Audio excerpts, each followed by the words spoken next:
Why does Iran hate the US? Death to America, we hear a lot. Well, it's not for any good reason except that, one, the US overthrew the democratically elected prime minister in Iran in 1953 and installed the Shah and the CIA trade SAVAK, which was the secret intelligence in Iran, which tortured its own people. Two, the US has imposed sanctions on Iran since 1979. Sanctions mean that Iran cannot sell its oil and invest properly in its infrastructure, but it also means it cannot import medicine, a lot of medicine, into the country, which has resulted in hundreds of thousands of deaths directly due to those US sanctions. Then in 1980, the US supported Saddam, in fact, actually pushed Saddam to invade Iran, and they provided intelligence and weapons to fight an 8-year war, the Iraq-Iran war, which killed nearly 500,000 people in Iran and actually gave Saddam chemical weapons, and Saddam gassed the Iranians that they still fought and actually won the war. Then the US killed many of their Iranian leaders that were fighting ISIS in Iraq and Syria. And also the US has said they wanted to do regime change in Iran for the last 30 years. They've also carried out assassinations in Iran, targeting leadership and scientists, including their families. They killed the Iranian negotiating team while they were negotiating with them last year. Then they killed the Iranian leadership and the most religious person they have, thinking that killing the religious person is going to lead to peace. And you wonder why they say death to America. Imagine if someone did that to America. That country would not exist. And even though Iran had these ballistic missiles that can hit many different countries, they didn't do anything until the Americans and Israelis hit and killed their religious leader. They could have closed the Strait of Hormuz a very long time ago, since the sanctions began, but they didn't until they killed the religious leader. Whatever your thoughts are about him, it was clear that this is going to lead to an all-out war. Now, why did the US and Israel attack Iran? If you're listening to the media, they give you 5 reasons, which are lies really, for justifying this war, when really there is only one real reason why they attacked Iran. Now, the 5 justifications for the war is, number 1, we're attacking Iran because we want to bring freedom to Iran. The truth is that of the 66 covert regime change operations that the US has carried out that we know of, 44 were in support of authoritarian regimes. And in some cases, they actually removed a democratically elected government to install a dictatorship, as they have done in Iran, removing the prime minister in 1953 and installing the Shah, who was a dictator. So the fact that they did this for freedom is a clear lie. The US has supported many dictatorships, including Saddam Hussein in Iraq and Augusto Pinochet in Chile, and of course the Shah himself in Iran. Number 2 is that Iran supports proxy groups in Lebanon, in Palestine, in Yemen, as if the US doesn't support any proxy groups. The US has supported proper terror groups that have killed thousands and thousands of civilians, such as Al-Qaeda,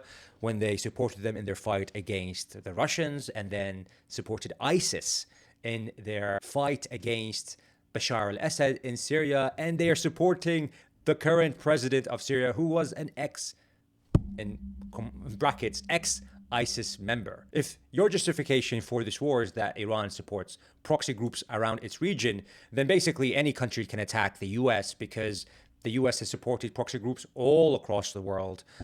Whatever Iran has done, the US has done 100 times over. The third justification is that in 1983, nearly 250 US military personnel lost their lives in Beirut in an attack in the barracks. Now, the media says that it was carried out by Iran. It's something that cannot be directly attributed to activities done by Iran. And even if it was supported by Iran at that time, we're talking about 1983.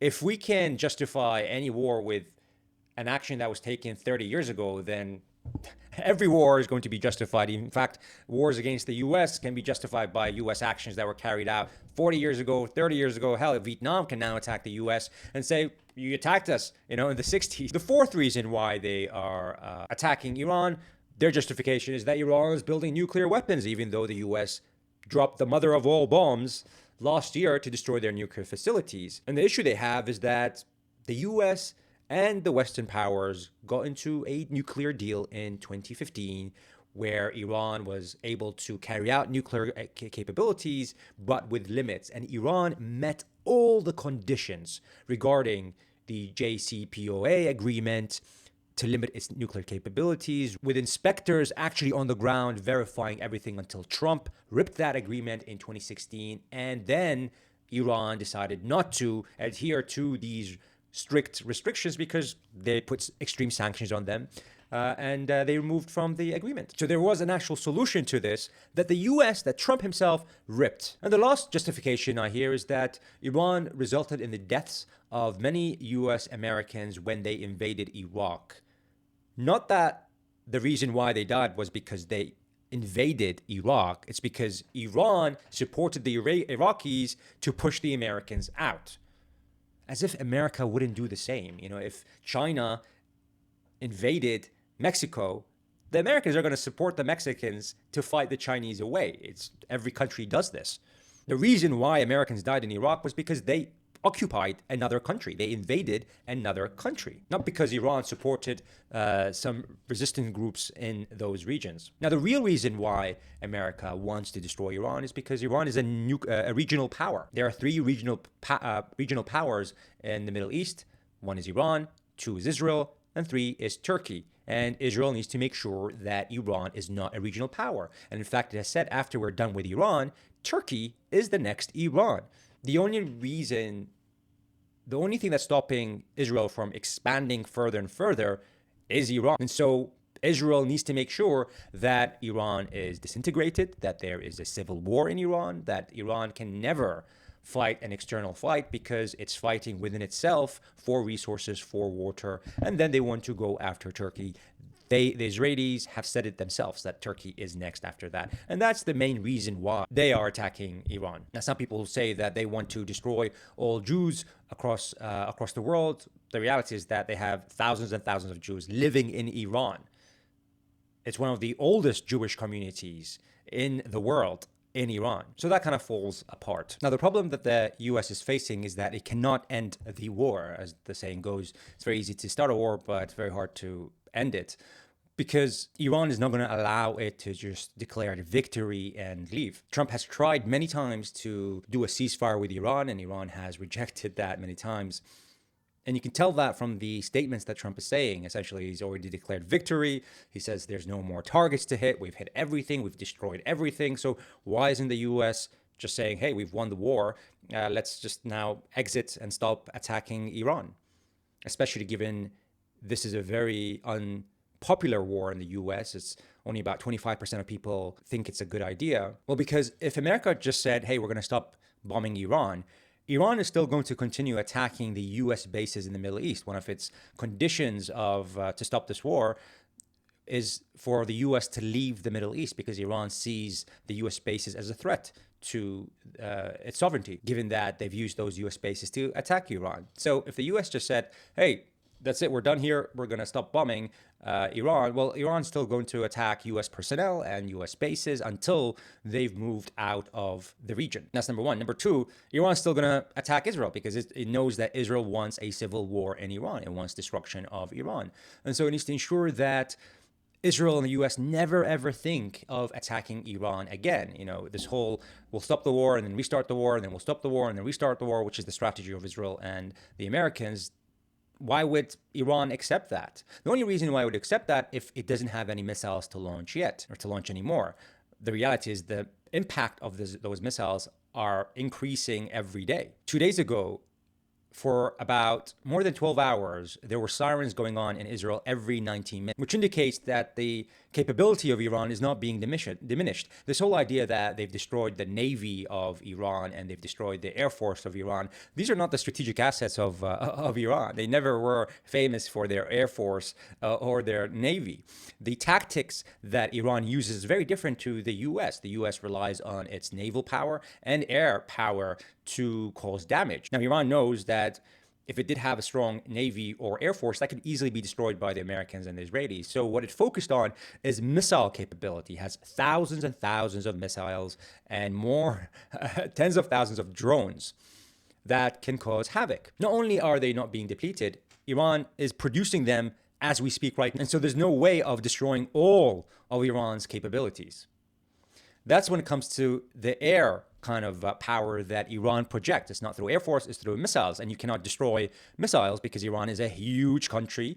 It's 4 times the size of Iraq. And therefore, you'd have to basically take a year to drop bombs on Iran to destroy their missile capability. And even then, some of those missile cities, as they call them, are underneath mountains, and so it's very hard to penetrate and destroy them. And then when it comes to its navy, it doesn't need a navy, for example, to close the Strait of Hormuz, because it can rely on drones to attack ships. This is one of the reasons why the US aircraft carriers are nearly 1,000 kilometers away, is because if they get too close, they will be attacked. At the same time, Iran has these water drones, which are essentially missiles like torpedoes, but they can actually maneuver them. So they're like drones that are underwater.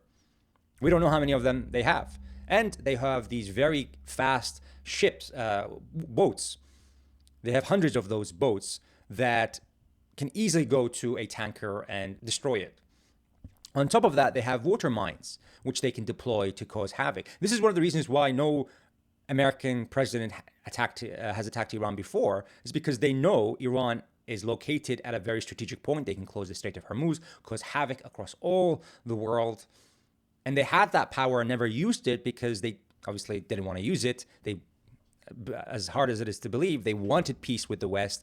But then the West decided, or America and Israel decided to kill their leadership. And therefore, they're now deploying a lot of these powers that they have. So no matter how many warships you send to the Strait of, it's not the Navy it's not Iran's Navy that's blocking the Strait of Hormuz or causing danger to the tanker ships. It's the drones. It's this fast speedboats that they can easily produce, and they have hundreds of them. It's the water drones. It's the water torpedoes that they have. It's the missiles that they have, and they have thousands of them. And so the U.S. is stuck, and that's why you're going to see the U.S. go deeper and deeper into this. They can deploy limited people on the ground, then they're going to try to invade somehow, which is going to be a complete disaster because Iran is a fortress. There's lots of mountains that they're prepared for an American invasion. America said that they wanted to cause regime change in Iran, and they were going to attack Iran after they invaded Afghanistan and Iraq. So Iranians have been prepared for this for decades. And it's very clear that they have a strategy. This is, if you can imagine, with sanctions being imposed on them, and they still have this massive capability to project power and cause devastation on the US bases around the region. This is the reason why the US cannot stop the war, because it's not in their hands. It's whether Iran decides to stop the war, and the only reason they would stop the war is if they have guarantees that they're never going to be attacked again. They would need to ensure that the sanctions are removed, and they need to ensure that the US bases are not there in the Middle East because America has attacked them from those US bases. The US cannot accept that. They cannot say, oh yeah, we're moving our US bases. That would be the fall of the US empire. And so therefore, it's going to just go into further traps, trying to kind of flip this into a win. And unfortunately, there's going to be a lot of deaths from both sides on this, and it's going to be a longer war than a lot of people expect.